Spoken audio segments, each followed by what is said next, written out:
Vous avez signé enfin votre compromis, votre dossier banque est monté, vous avez eu un accord de principe, vous êtes dans l'attente de recevoir vos offres de prêt. Attention, si votre projet était de diviser, de créer des logements, la partie administrative n'est pas totalement terminée. Si je peux utiliser le terme aussi, c'est là où ça va commencer à se compliquer.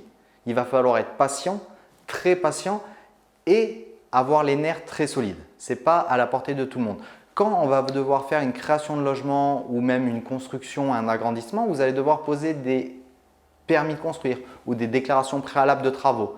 C'est pour ça que je vous ai dit tout à l'heure qu'il est très important dans l'investissement immobilier d'avoir votre premier allié, un réseau composé d'artisans, d'architectes, de maîtres d'œuvre que vous allez pouvoir consulter et qui vont faire pour vous ces documents-là. N'oubliez pas que chacun a son métier. Vous ne pourrez pas, vous, seul, faire vous-même votre déclaration ou alors vous pourrez, mais vous y passerez énormément de temps.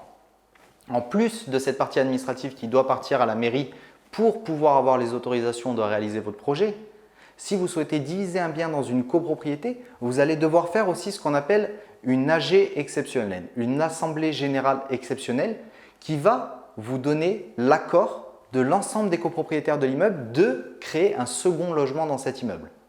Donc oui, c'est des éléments à prendre en compte, c'est des risques parce que votre investissement n'est pas encore fini, votre projet n'est pas encore abouti sans qu'il n'y ait ces autorisations.